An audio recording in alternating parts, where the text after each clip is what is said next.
જય હિન્દ વિદ્યાર્થી મિત્રો, હું ચિરાગ બરાડ। તો નવોદય 2026માં દાહોદ 2 માંથી મેરિટ કેટલું રહેલું છે? હવે અહીંયા દાહોદ 2 શું કામ કહેવાય છે? કારણ કે ગુજરાતના બધા જ જિલ્લામાં એક એક નવોદય છે, પરંતુ દાહોદમાં અહીંયા 2 નવોદય આવેલી છે, જેમાંથી આ બીજી જે નવોદય છે એનું મેરિટ આપણે ખાસ કરીને જોઈએ તો પહેલા તો દાહોદ 2 જે છે એમાં જે 5 બ્લોક આવેલા છે એમાંથી તમે કયા બ્લોકમાંથી પરીક્ષા આપેલી છે અને એ બ્લોકમાં કેટલું મેરિટ છે એને તમને વિગતવાર માહિતી આપેલી છે।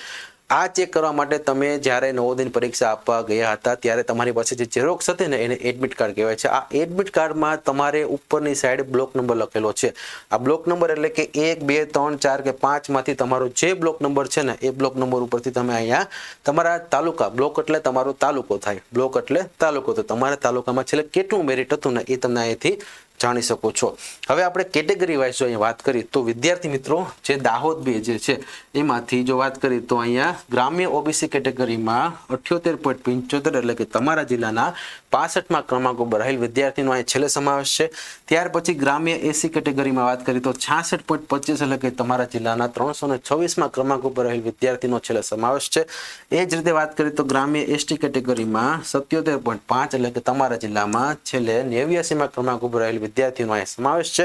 આ જ રીતે વાત કરીએ તો શહેરી ઓબીસી કેટેગરીમાં 87.5 એટલે કે જિલ્લાના 12મા ક્રમાંક ઉપર રહેલ વિદ્યાર્થીનો સમાવેશ છે। ત્યાર પછી વાત કરીએ તો શહેરી એસી કેટેગરીમાં 76.25 એટલે કે જિલ્લાના 99મા ક્રમાંક ઉપર રહેલ વિદ્યાર્થીનો છેલ્લે સમાવેશ છે। એ જ રીતે વાત કરીએ આગળ તો શહેરી ડિસેબલ વિદ્યાર્થીમાં 63.75 એટલે કે જિલ્લાના 401મા ક્રમાંક ઉપર રહેલ વિદ્યાર્થીનો છેલ્લે સમાવેશ છે। ત્યાર પછી સૌથી ઊંચું મેરિટ એટલે કે શહેરી અનરિઝર્વનું જે મેરિટ હોય છે તે 91.25 એટલે જિલ્લાના 4થા ક્રમાંક ઉપર રહેલ વિદ્યાર્થીનો સમાવેશ છે। અને છેલ્લે વાત કરીએ તો શહેરી એસટી કેટેગરીમાં 87.5 એટલે કે તમારા જિલ્લાના 16મા ક્રમાંક ઉપર રહેલ વિદ્યાર્થીનો છેલ્લે સમાવેશ છે।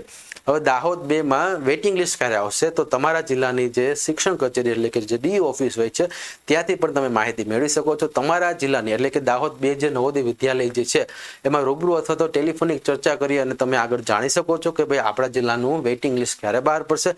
અને સૌથી છેલ્લે વાત કરું તો નવોદયમાં જે ગુજરાતના તમામ જિલ્લાઓનું વેઇટિંગ લિસ્ટ આવશે ને ત્યારે એમ્બિશન એક્ઝામ એટલે કે અત્યારે તમે જે વિડીયો જોઈ રહ્યા છો ને એ ચેનલ ઉપર સૌથી પહેલા એની અપડેટ મુકાઈ જશે। એટલે કે આવનારા સમયમાં દાહોદ 2નું જ્યારે પણ વેઇટિંગ લિસ્ટ આવશે ને ત્યારે તમને આ યુટ્યુબ ચેનલને સબસ્ક્રાઇબ કરીને રાખો જેથી કરી આવનારા સમયમાં તમને એની સૌથી પહેલા માહિતી પહોંચે।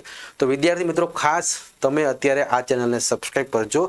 આવનારા સમયમાં જ્યારે પણ વેઇટિંગ લિસ્ટ આવશે ને એની માહિતી તમને જો સબસ્ક્રાઇબ કરેલું હશે તો તમારા મોબાઈલમાં એ નોટિફિકેશન આવી જશે। તો વિદ્યાર્થી મિત્રો વિડીયો પસંદ આવે ને તો એક લાઇક કરજો અને તમારા દાહોદ જિલ્લામાં જેટલા પણ વોટ્સએપ ગ્રુપ છે એમાં તમે શેર કરો જેથી કરી જે પણ વિદ્યાર્થી મિત્રો પરીક્ષા દઈને આવેલા છે એમને એમના મેરિટની એક સચોટ અને કહેવાય ને કે ભાઈ સમયસર માહિતી મળે અને આવનારા સમયમાં વેઇટિંગ લિસ્ટની પણ માહિતી મળી શકે। તો વિદ્યાર્થી મિત્રો ખાસ આ વિડીયોને જો તમને પસંદ આવે તો એક લાઇક કરી અને તમારા બધા ગ્રુપમાં શેર કરજો અને આવનારા સમયની બધી જ અપડેટ મેળવવા માટે ચેનલને સબસ્ક્રાઇબ કરી રાખજો। છેલ્લા 3 વર્ષથી આમાં સીઈટીના પણ વિડીયો મૂકેલા છે, બધી જ યોજના વિશેની તમામ માહિતી મૂકેલી છે।